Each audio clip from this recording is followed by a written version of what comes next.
Bismillahirrahmanirrahim. Assalamualaikum warahmatullahi wabarakatuh. Sahabat semua, kemarin kita dengar ada pers rilis dari Komnas HAM ya.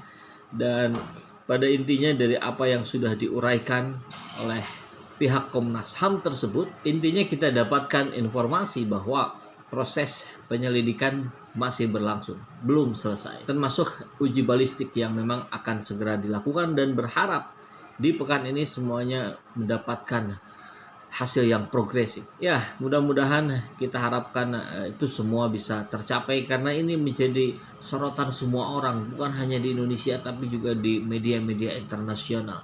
Namun yang mau saya angkat di video kali ini adalah sisi lain dari apa yang telah dilakukan oleh Komnas HAM. Karena kita tahu sebetulnya di satu sisi banyak sekali orang yang menumpukan harapan kepada Komnas HAM, dan tentu dengan menumpukan harapan itu ada kepercayaan penuh terhadap netralitas dan profesionalitas yang dikerjakan oleh Komnas HAM. Namun di sisi lain tidak bisa kita pungkiri juga banyak nada-nada pesimis karena melihat rekam jejak Komnas HAM yang juga tidak semuanya bisa diselesaikan dengan baik, termasuk kasus meninggalnya orang-orang yang terkait dengan proses Pilpres di tahun lalu. Namun hari ini muncul juga serangan-serangan terhadap individu-individu yang ada di Komnas HAM. Nah, ini saya kira yang patut kita cermati juga ya. Ini kita dapatkan beritanya dari Detik News. Curahan hati Komnas HAM kena doxing saat usut tewasnya Laskar FPI. Tim Detikom, Detik News, Selasa 29 Desember 2020 jam 7:24 waktu Indonesia bagian Barat. Jadi ini di video diambil di hari yang sama di siangnya. Jakarta, Komisi Nasional Hak Asasi Manusia Komnas HAM masih melakukan investigasi insiden penembakan 6 Laskar Front Pembela Islam FPI pengikut Habib Rizik Syihab. Dalam investigasi tersebut, Komnas HAM mendapatkan serang secara pribadi di media sosial atau medsos. Serang mengarah ke personal di medsos kerap disebut doxing. Tak bergeming, Komnas HAM mencurahkan isi hatinya soal doxing itu. Komisioner Komnas HAM Khairul Anam mengaku belakangan ini muncul tindakan doxing terhadap individu-individu di Komnas HAM. Bahkan belakangan juga muncul tindakan-tindakan doxing dan serangan terhadap personality anggota Komnas HAM, kata Khairul Anam lewat keterangannya Senin 28 Desember 2020. Ya, bagi sahabat semua yang masih belum familiar dengan istilah doxing ini, kita akan coba telusuri asal kata dan istilah ini. Kalau kita buka dari Wikipedia, kita lihat doxing atau doxing, X-nya double, berasal dari kata dox, singkatan dari dokumen. Adalah sebuah tindakan berbasis internet untuk meneliti dan menyebarluaskan informasi pribadi secara publik, termasuk data pribadi, terhadap seseorang individu atau organisasi.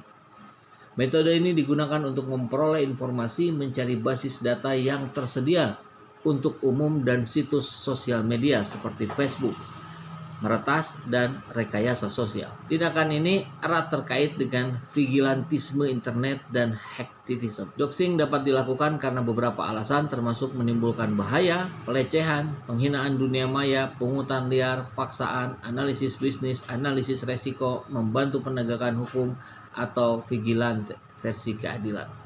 Itu penjelasan dari Wikipedia. Dan ada penjelasan tambahan kita dapatkan dari tirto.id. Ini artikel ini muncul di tanggal 30 September 2020, jadi sekitar 3 bulan yang lalu ya, oleh Fatimah Mardiah.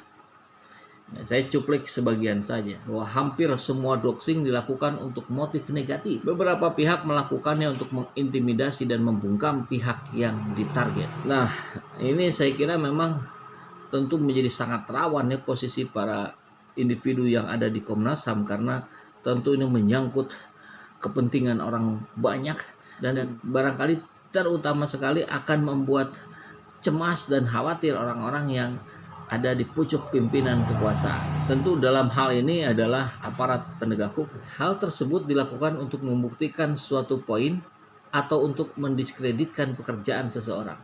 Beberapa pihak lain melakukan doxing sebagai aktivitas kriminal, salah satunya adalah penipuan online. Alasan lain yang dimiliki oleh orang-orang yang melakukan doxing adalah untuk mempermalukan pihak yang ditarget. Nah, saya kira yang terakhir ini yang lebih relevan ya, terkait dengan upaya-upaya yang sedang dilakukan oleh Komnas HAM. Hal tersebut dilakukannya untuk menyebarkan informasi rahasia, gambar atau video orang yang dituju. Pada sisi lain, doxing juga dapat dilakukan untuk memperlihatkan kepada publik perbuatan salah atau pelanggaran yang dilakukan oleh seseorang. Nah, tentu kalau melihat penjelasan ini adalah suatu tindakan yang berbahaya dan memalukan sebetulnya, karena mengganggu upaya-upaya yang sedang dilakukan oleh Komnas HAM untuk membongkar, untuk mencari kebenaran, bukan pembenaran. Nah, kembali ke artikel di Detik News setelah kita coba mengurai tentang apa itu doxing. Selain itu, muncul pula berbagai informasi tak benar alias hoax di medsos terkait penyelidikan insiden penembakan antara polisi dan 6 laskar FPI. Ana mengatakan ada pula informasi yang membandingkan tindakan Komnas HAM dengan kasus yang lain. Komnas HAM mendapatkan beberapa fakta terutama karena tersebarnya informasi hoax di berbagai platform media sosial. Adanya pemberitaan yang mencampur adukan berita lain yang seolah-olah bagian dari berita dalam konteks peristiwa ini.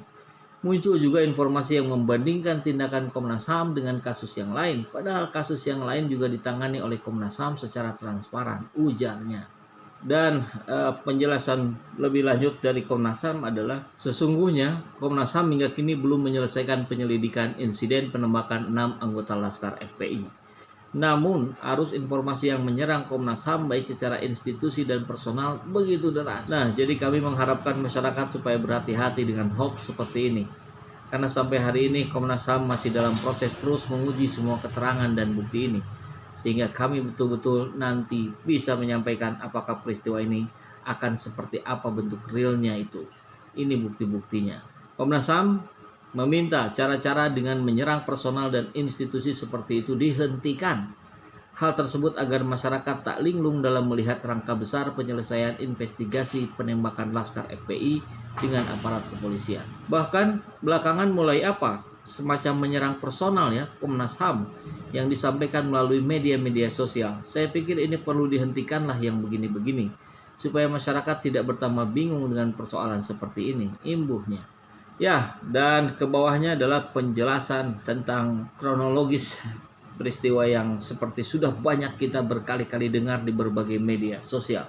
Jadi, saya kira intinya adalah bahwa hari ini memang ada upaya-upaya untuk menggembosi apa-apa yang sedang dilakukan oleh Komnas HAM. Begitu versi Komnas HAM. Jadi, bagi kami rakyat jelata tentu mendapatkan informasi ini kita melihat dalam dua perspektif. Perspektif pertama adalah kita berempati terhadap Komnas HAM. Orang-orang yang ada di Komnas HAM sudah dipastikan bukan orang sembarangan, orang yang teruji integritasnya, orang yang teruji kemampuan dan pengalamannya. Nah, maka ini adalah upaya-upaya memalukan yang entah dilakukan oleh siapa yang tidak ingin munculnya kebenaran dari proses yang dilakukan oleh Komnas HAM ini. Saya kira itu mudah kita tebak.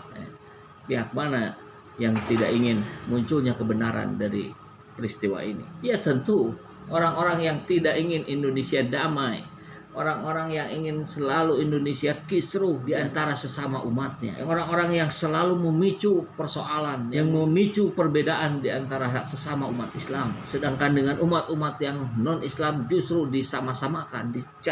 Lucunya kan begitu ironinya, dengan di luar Islam itu dicari terus persamaannya, itu bagus sebenarnya, tapi ketika dengan sesama umat Islam kemudian dikorek-korek perbedaannya, dikorek-korek perbedaan pandangan politiknya. Nah, padahal perbedaan pandangan politik itu kan sebuah sunatullah, sesuatu yang mungkin terjadi dimanapun, dan mestinya harus berbesar hati ya, terutama tentu kepada para penguasa. Adanya perbedaan sudut pandang antara penguasa dengan rakyat, dengan pihak oposisi, mestinya itu mengkayakan, itu membuat menjadikan segala keputusan yang diambil adalah keputusan yang matang, yang sudah memperkirakan, yang sudah mengakomodir berbagai sudut pandang yang lainnya, berbagai kepentingan pihak-pihak lain. Kan begitu logikanya ya. Nah, tapi Perspektif yang kedua tentu ini berkembang juga di masyarakat bahwa apa-apa yang sedang dilakukan oleh Komnas HAM ini kan bisa jadi dianggap sebagai playing victim ya. Yang mungkin bisa jadi ini sebagai sebuah upaya untuk menutupi atau melindungi orang-orang yang tidak boleh muncul ke publik. Tentu perspektif yang kedua ini yang harus kita hindarkan. Maka tentu dalam konteks ini Komnas HAM mestinya jauh lebih terbuka lagi ya. Jauh lebih memanfaatkan berbagai platform media sosial untuk terus-menerus menyampaikan step by stepnya, sehingga kita merasa bahwa apa yang dilakukan oleh Komnas HAM betul-betul transparan gitu. Jadi transparansinya ini bukan sekedar lip service gitu, apa yang disampaikan oleh pihak Komnas HAM-nya sendiri, tapi memang terbukti gitu bahwa ada pemaparan yang detail, spesifik, dan jelas alat ukurnya, sehingga kita mudah untuk memperkirakan bahwa ini dilakukan dengan sungguh-sungguh atau seremonial atau sekedarnya saja gitu.